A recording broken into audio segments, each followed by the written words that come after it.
말씀 보겠습니다. 에스겔 11장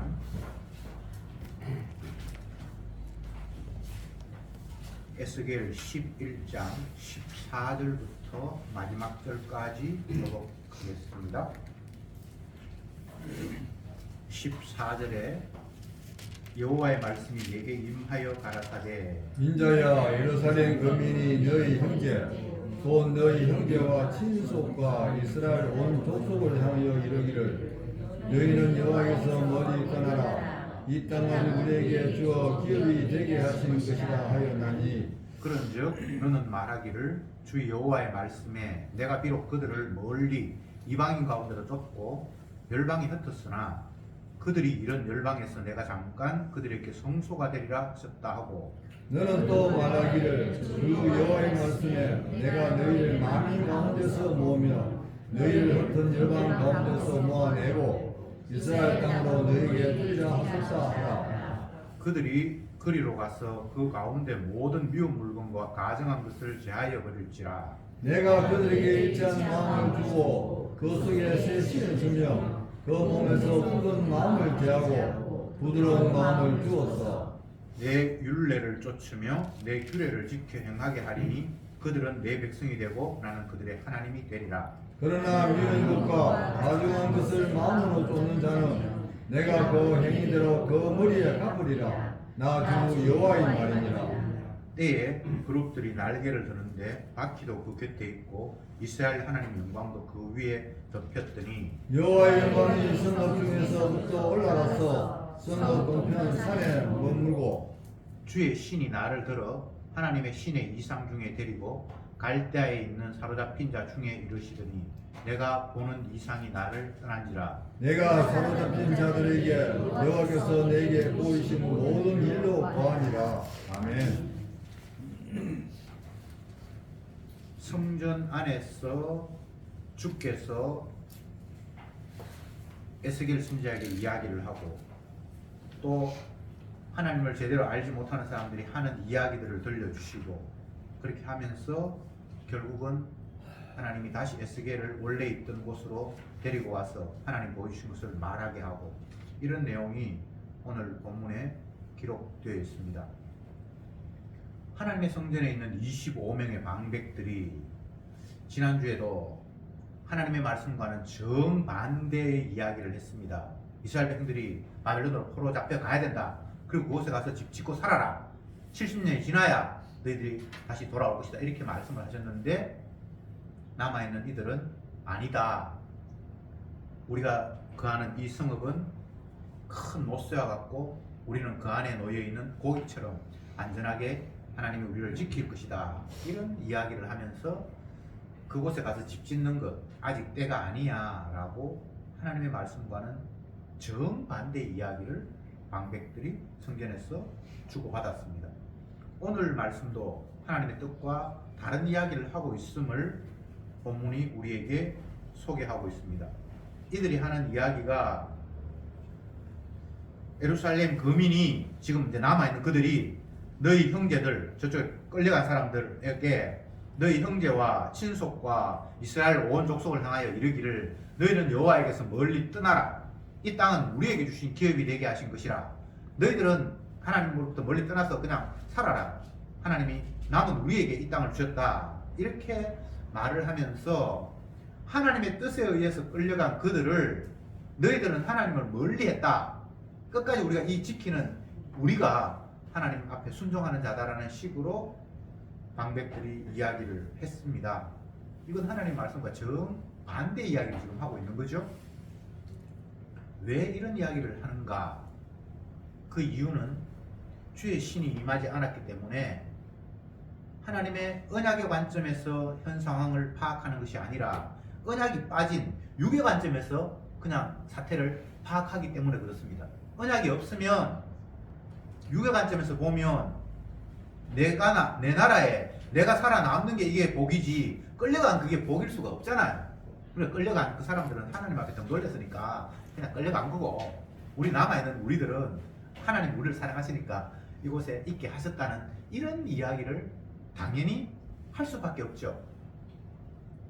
하나님의 뜻을 모르는 사람들은 하나님의 뜻과는 정반대의 이야기를 하는데 이것을 머리가 나쁘다든지 특별히 그들이 심보가 고약하든지 그런 식으로 이해할 것이 아니라 성령이 없으면 그냥 선학적인 지식으로 이야기할 수밖에 없어요. 이게 굉장히 평범한 이야기예요. 예수님 당시 똑똑한 서기관 바리새인들 열심을 내고 공부도 많이 하고 성경을 철저히 연구하고 그 말씀대로 부지런히 애쓰면서 살았던 그 지도급에 있는 사람들 누구나 다 그들은 인정하고 존경할 만한 그런 삶을 사는 자들 그들이 예수님을 잡아 죽이는 일에 앞장을 섰고 예수님이 말씀하시는 그 말씀은 모세 율법과 정 배치되는 이야기를 하고 있다고 판단을 했잖아요. 그게 그들이 왜곡된 판단이라고 생각하지 말고 성령이 임하지 않으면 선학적인 지식으로 보면 그렇게밖에 안 보이는 거예요. 지금 제가 드리는 말씀은 주의 영이 임하지 않는 한 우리는 하나님의 뜻과 배치되는 생각과 행동과 해석을 할 수밖에 없다는 이야기를 제가 말씀드리는 거예요. 근데 특별히 머리가 좋고 나쁘고 그런 문제가 아닙니다. 그 상황을 그렇게밖에 이해할 수 없어요. 은혜가 임하지 않으면. 바꿔 표현하면 십자가의 안경을 쓰지 아니하면 그냥 맨눈으로 보이는 게 그게 전부예요. 그 십자가의 안경을 어떻게 낄 수가 있냐? 그거 우리가 마음대로 끼는 게 아니에요. 예수님이 이런 말씀을 하셨습니다. 반석 위에 건물을 세우면 바람이 불고 홍수가 나도 그 건물이 튼튼하겠지만 반석 위가 아닌 모래 위에 건물을 세우면 비 오고 바람 불면 그 건물 넘어진다.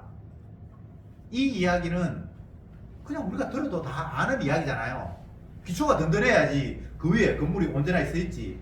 기초가 모래처럼 든든하지 않으면 그 위에 건물이 섰으면 그거는 지탱할 수 없는 거 당연하잖아요. 그런데 그 반석을 예수님은 자기 자신이라고 이야기를 하는 거예요. 나 위에 내가 십자가에 피 흘렸는데 그 위에 뭔가가 세워지면 그건 외부에 어떤 영향력이 와도 그 건물은 보존되는데 반석이 아닌 그것은 전부 다 모래입니다. 예수님 그 바탕 위에 안 세운 건 다 모래예요. 그래서 그건 무너질 수밖에 없다는 이야기를 예수님이 하신 거예요. 그러니까 언약이 빠져버리면 아무리 좋은 이야기를 하고 논리적인 이야기를 해도 그건 다 허구예요. 허상이에요. 근데 그들은 은혜가 임하지 않았기 때문에 그것이 허상인 줄 몰라요. 내가 분명히 봤다. 내가 경험했어. 자기 경험했는 바는 너무나 생생하잖아요. 근데 그 경험 개뿔 아무것도 아닌데 구약의 이스라엘 백성들이 홍해를 건너고 요단강을 건너고 40년 동안 하나님 주신 만나를 먹고 경험을 못했습니까?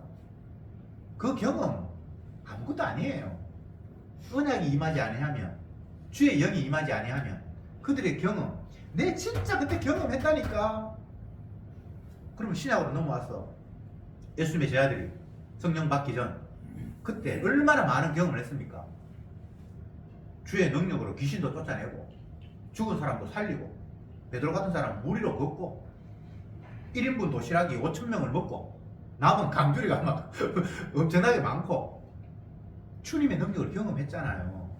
근데 그 성령이 임하지 않으니까 결국은 예수님이 힘없이 사람들에게 끌려서 십자가에 돌아가시는 모습을 보면서 우리가 그동안 헛짓했구나 하면서 다시 자기의 직업으로 베드로 같은 사람은 고기 잡는 업으로 다시 과거로 돌아가고 말았습니다.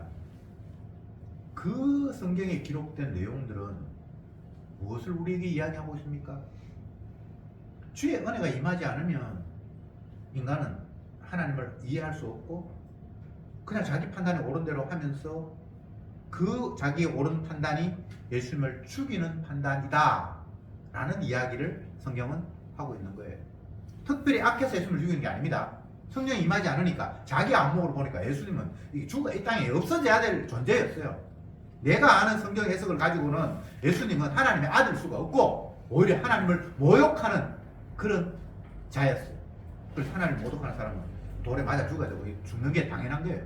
그들은 자기의 지식과 경험과 판단을 가지고 예수는 하나님의 아들일 수가 없고 하나님을 모독하는 사람이라고 죽이는 것이 뭐 100% 확신이고 당연한 것이었어요. 그래서 예수님을 죽였어요. 오늘날 이 땅에 80억의 인구가 살고 있는데 그 가운데는 경험도 많고 배우는 것도 많고 열심히 연구하고 공부하고 똑똑한 사람이 한두 사람이 아니에요. 머리 좋고 똑똑한 사람들 가운데 성경 이거 거의 다 외우는 사람도 있어요. 제가 초등학교, 중학교 그 시절에 교회에서 성경 암송대회 했는데 그 창세기를 거의 다 외우는 사람이 있었어요. 여러분 인간 가운데 똑똑한 사람은 많습니다. 보통 사람들은 그렇지 못하죠. 근데 하나님이 또 그 가운데 지혜롭고 똑똑한 암기를 뛰어난 사람들은요 암기를 하는데 사진을 찍듯이 암기를 한답니다. 어떤 사물을 딱 볼 때에 보통 사람들은 우리가 학교 다닐 때 뭐 옛날에 조선시대 왕 이름을 외우고 하면 뭐 첫자를 딴다든지 이렇게 해가지고 노래 감사를 맞추는데 이렇게 해가지고 뭔가 도움을 받아서 연결고리를 만들어서 막 외워나가잖아요. 근데 진짜 머리 똑똑한 사람들은 사진을 찍듯이 어떤 장면을 보면 그게 눈에 탁 박힌답니다. 그럼 그 박힌 게 딱 떠오르면 그냥 다 기억을 하는 거예요. 이건 우리가 보통 사람이 기억하는 거하고 달라요. 손재주가 뛰어난 사람, 지능이 뛰어난 사람, 처세술이 뛰어난 사람, 평범하지 않고 뛰어난 사람들을 보면 정말 부러워요. 여러분 그렇지 않습니까? 제가 손재주가 없는데 제 아버지는 손재주가 있었거든요. 제가 신기했어요.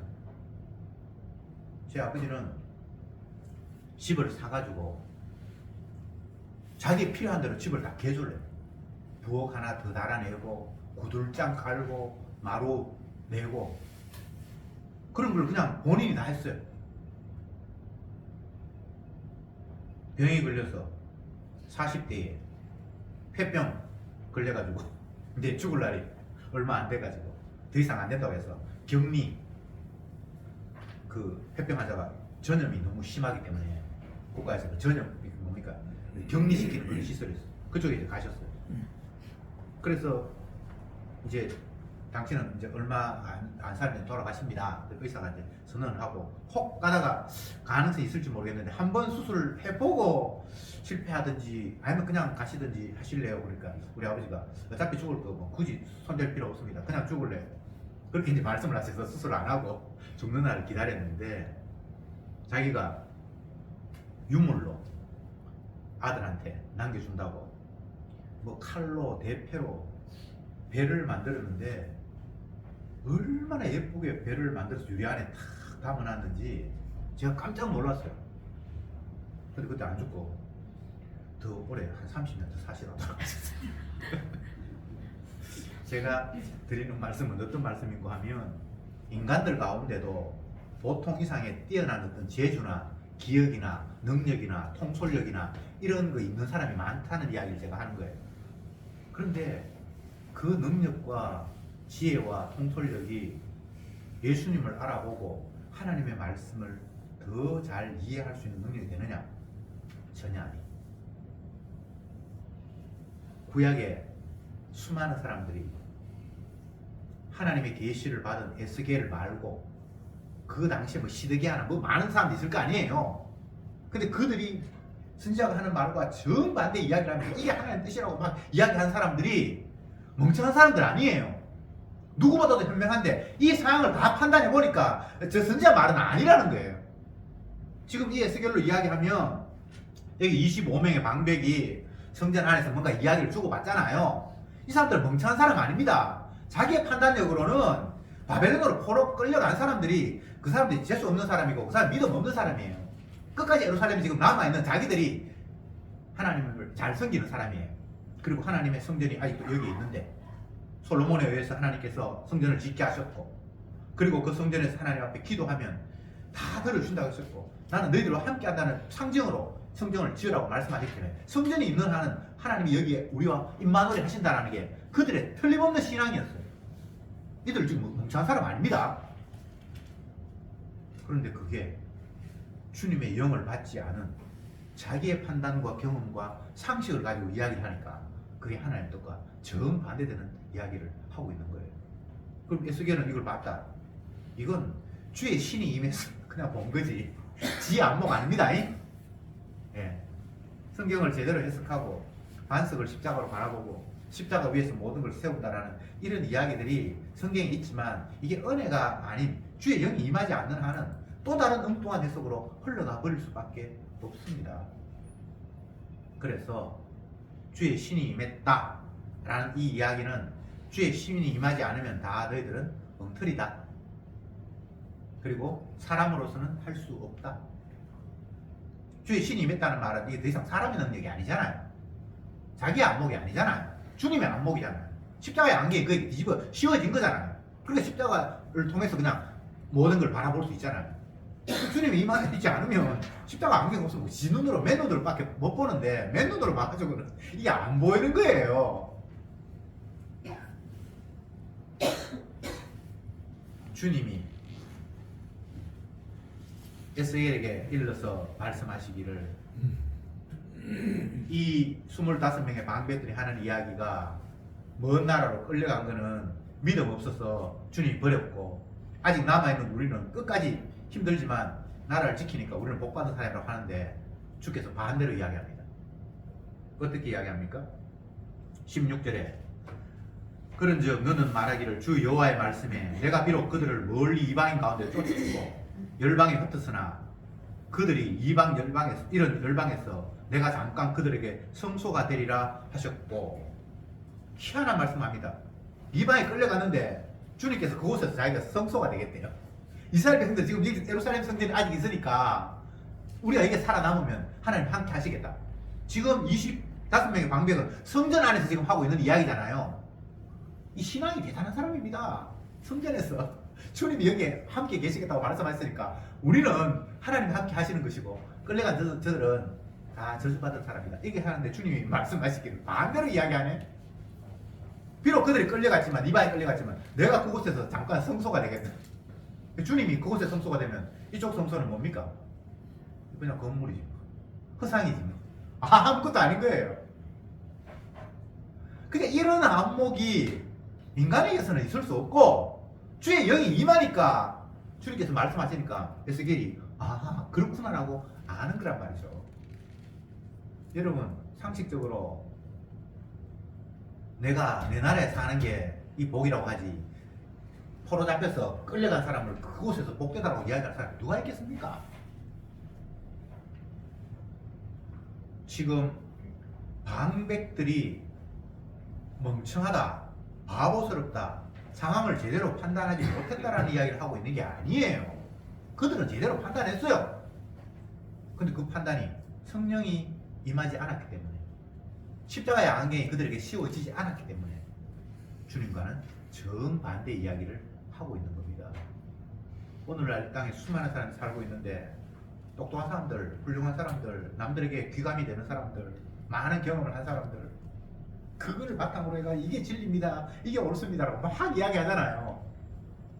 근데 성령의 안경이 없으면 그거 다 거짓말이에요.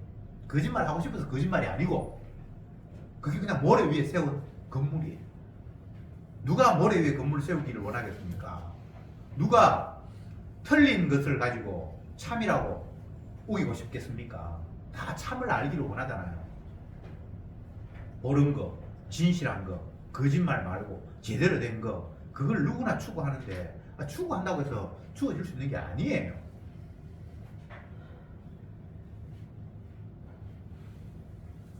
(18절에) 그들이 그리로 가서 그 가운데 모든 미운 물건과 가증한 것을 제하여 버릴지니라.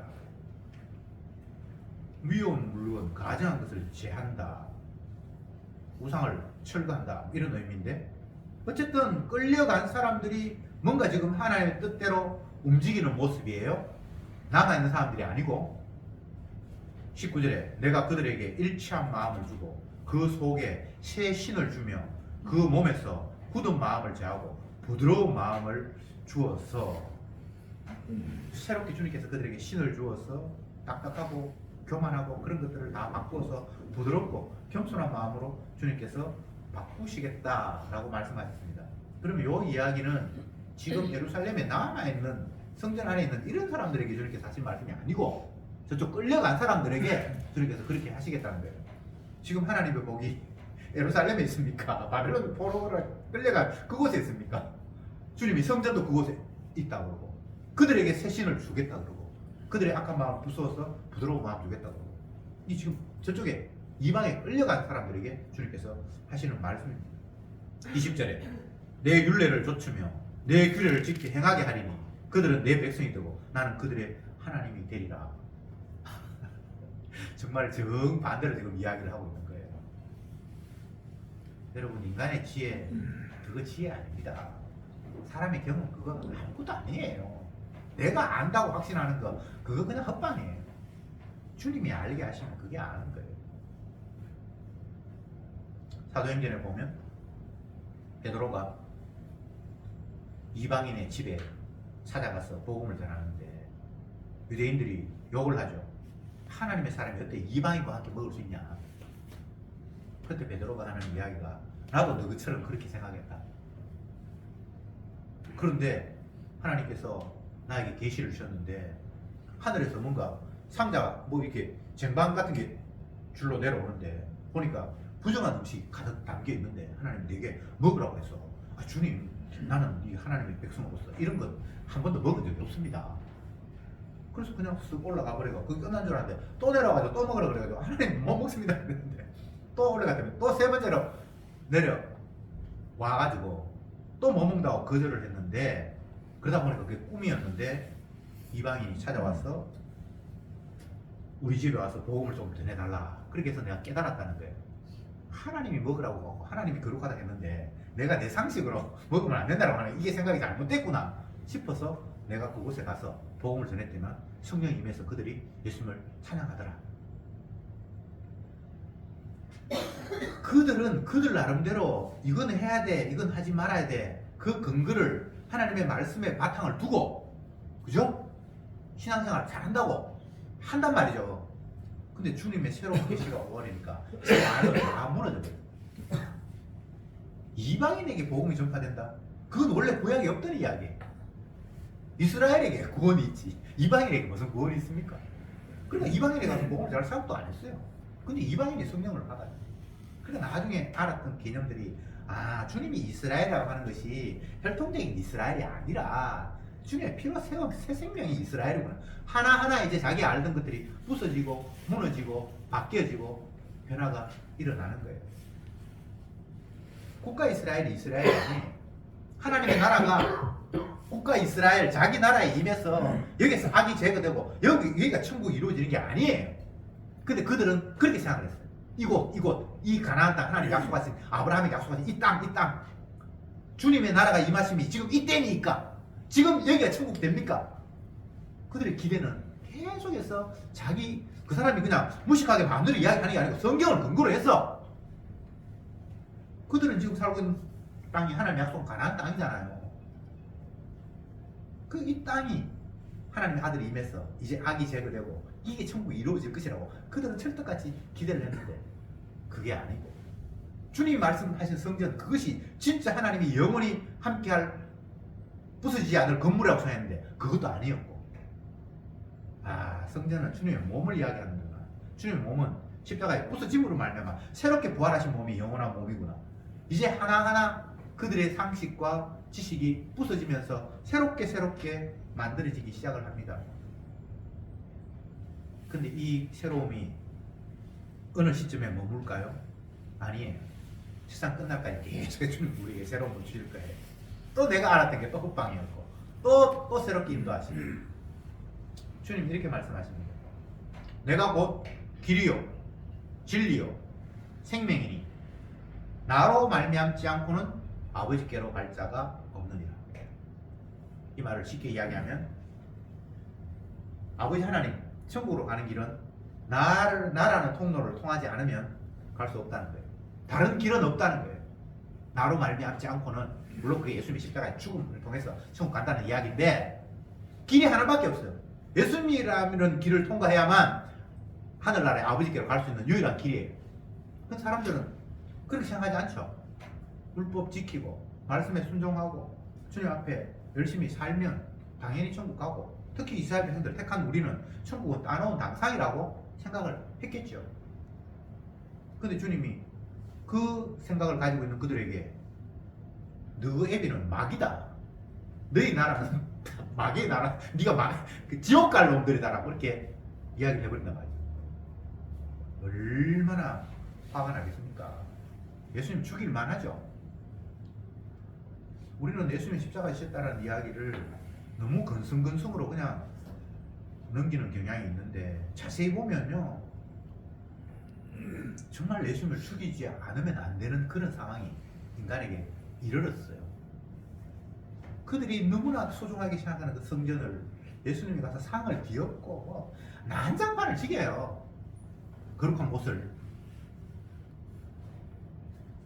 요즘은 그런지 모르겠는데 한 뭐 20년, 10년 전만 해도 성전에 뭐 강대상, 여기 강대상 이렇게 올라가면 크게 주에 종만 올라갈 수 있고, 사찰집사는 청소해야 되니까 올라가고, 애들 장난친다고 올라가면 막 장로님들이 혼내고, 왜? 거룩한 공간이라고 생각을 하잖아요.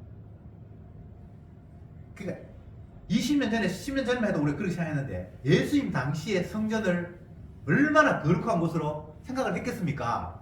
근데 예수님이 그곳에 가서 막 입구부터 해가지고 장사하는 사람들 상을 뒤엎고 막 난장판을 지겠잖아요. 예수님 죽으면 하지 않습니까? 예수님을 잘 섬기는 대제사장, 서기관, 바리새인, 온 백성이 존경하는, 하나도 저렇게 됐으면 좋겠다라고 존경하는 그들 향해서 너희 애비 마귀라고, 네가 하는 건 다 외식이라고, 너는 태생부터 걸러 먹었다라고, 너에게 예비된 곳은 지옥이라고 그렇게 이야기를 했으니까, 그 말 듣는 서기관 바리새인뿐만 아니라 일반 평민들마저 놀랐어요. 저렇게 잘하는데 지옥 가면 나는 택한 백성이기 때문에, 이스라엘 족속이기 때문에 뭐 서기관 바리새인처럼 못해도 택한 백성이라는 이유 때문에 그래도 천국 안 가겠나라고 서민들은 그냥 대충 그렇게 생각하고 있었는데, 신앙생활 잘하는 사람에서 지옥 간다고 이야기를 하니까 이 평민들이 더 화가 나는 거예요. 여러분 그렇게 생각해 보셨습니까? 그러니까 예수님을 잡아 죽인 자가 종교 지도자들만이 아니에요. 모든 평민들마저 다 예수님을 죽이는 일에 찬성이요, 찬성이요, 탄핵하라, 탄핵하라 이렇게 된 거예요. 다시 말씀드립니다. 예수님은 아버지께로 갈 수 있는 길이 하나밖에 없다라고, 자기가 유일한 길이라고 그렇게 말씀을 하셨어요. 그러면 예수님을 통하지 않는 길은 없는 거예요. 맞죠? 그래서 주님은 성령을 통해서 신약시대에 십자가 외에 다른 것들을 삭제하는 일을 하시는 거예요. 십자가 말고 다른 걸 관심을 가지거나 그것에 의미를 두거나 하는 것들을 성령은 삭제하신다고. 왜? 길이 예수님이 십자가 하나밖에 없는데 다른 걸 자꾸 부각을 시키면 그게 마치 십자가 천국 갈 수 있는 길인 것처럼 사람들이 생각을 하게 되니까 아닙니까? 그러니까 교회가 길도 아니고 목사가 길도 아니고 신앙생활 잘하는 내가 바탕이 돼도 안 되고, 그래서 성령은 십자가 외에 모든 것들을 다 삭제하십니다. 그러니까 저와 여러분들이 날마다 성령의 은혜가 임한다면 내가 무너지는 은혜가 있어요. 나는 이거 너무 소중하게 생각해서 이것만 하는데 주님이 그걸 그냥 발로 씩 지나가면서 그냥 발로. 구약에서는 짐을 가득 실은 무거운 수레가 너를 밟고 지나가리라 이런 표현이 있어요. 어떻게 되겠습니까? 수레에 짐을 가득 실었는데 그 수레가 나를 밟고 지나가면 나는 어떻게 됩니까? 오징어 지포가 돼버리겠죠. 더 이상 나가 없어져 버리겠죠. 제가 간접적으로 어릴 때 그런 경험을 했어요. 7살 때쯤 돼가지고 타가소 다녔는데 우리 부모님이 이제 돈벌이 해야 되니까 나를 이제 타가소 이런 거 들어봤죠? 지금은 유치원인데 옛날에 타가소라고 해요. 어린이집 이런 거에 맡겨놓는데 타가소를 이제 가는데 좁은 골목길로 가는데 돌을 실은 리어카가 이렇게 왔어요. 그래서 내가 벽을 한쪽으로 붙어서 섰거든요. 근데 그 길이 좁아가지고 리어카 바퀴가 내 발 위로 지나가 버렸어. 그때는 그냥 조금 아팠는데 나중에 그 타가소에 가가지고 신발을 딱 신어보니까 온 신발이 다 피가 흥건히 젖어 있는 거예요. 제일 첫 번째 엄지발가락, 오른쪽 엄지발가락, 발톱이 거의 다 떠버렸어요. 지금도 제가 오른쪽 발톱이 없어요. 무거운 짐이 내 발을 밟고 지나갔어.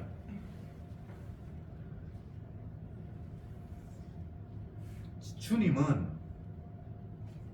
자기 자신만이 아버지께로 갈 수 있는 유일한 길이기 때문에 자기 자신 아닌 걸 가지고 자꾸 뭔가 세우려고 할 때 성령을 통해서 그걸 다 제거하셔야만 돼요. 그래야만 길이 하나니까 안 헷갈릴 거 아니에요.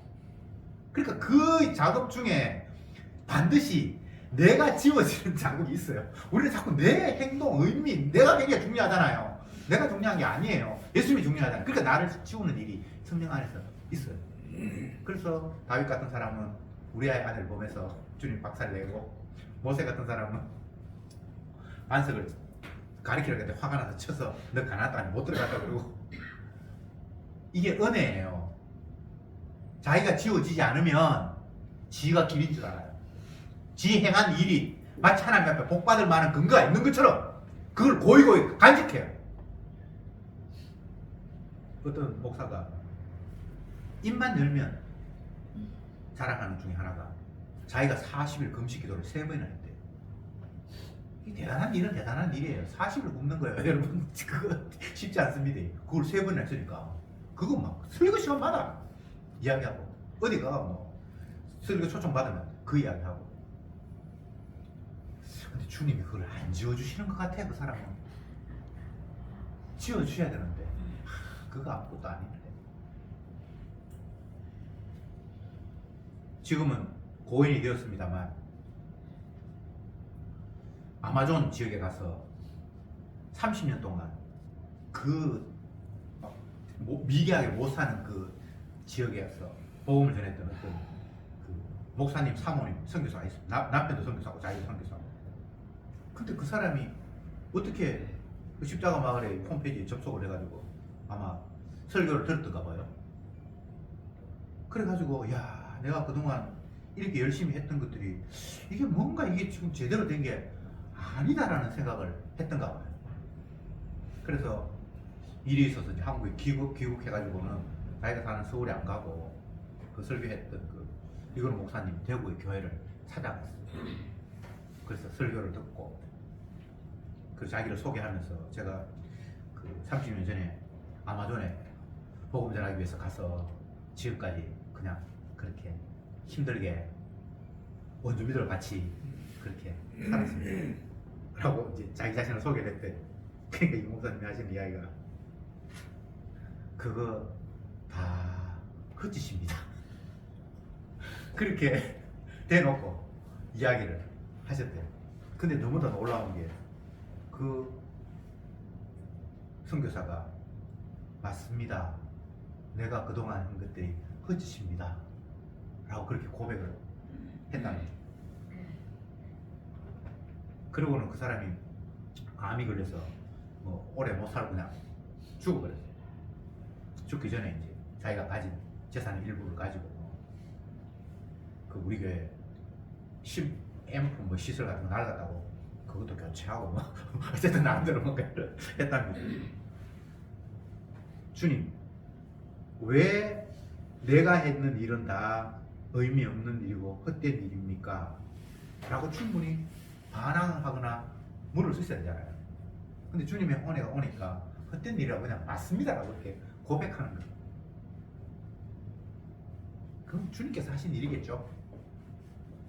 요업이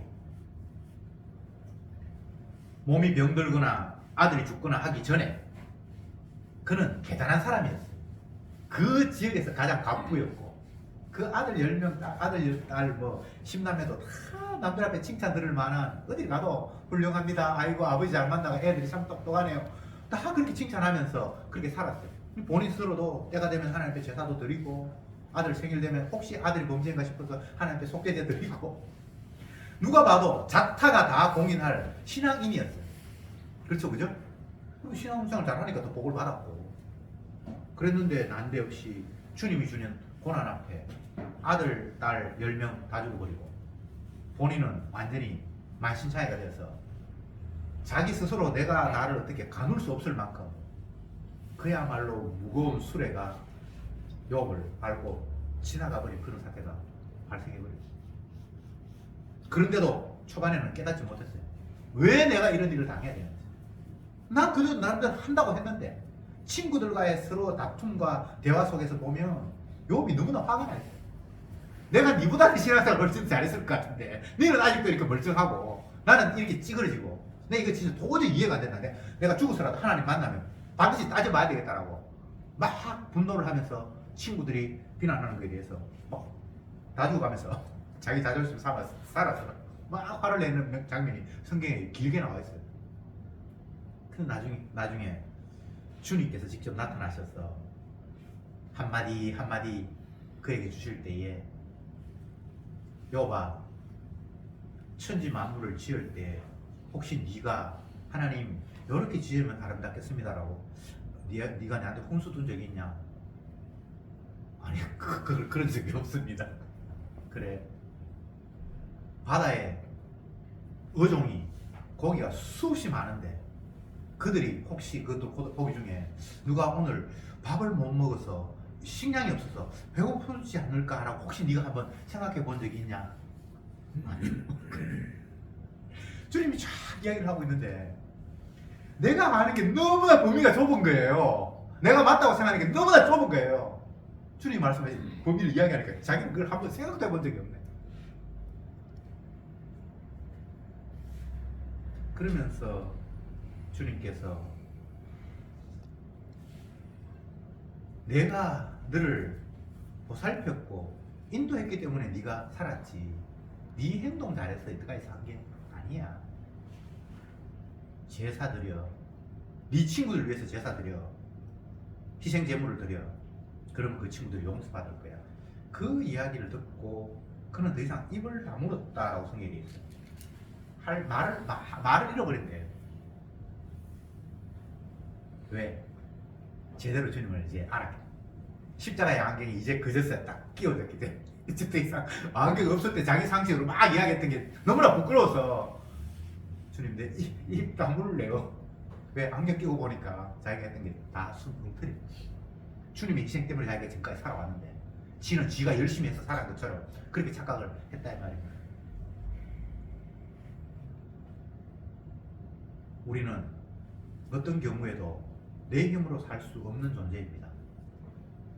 주님의 긍휼과 덮어주심이 없으면 그건 살아도 그게 산 게 아니에요.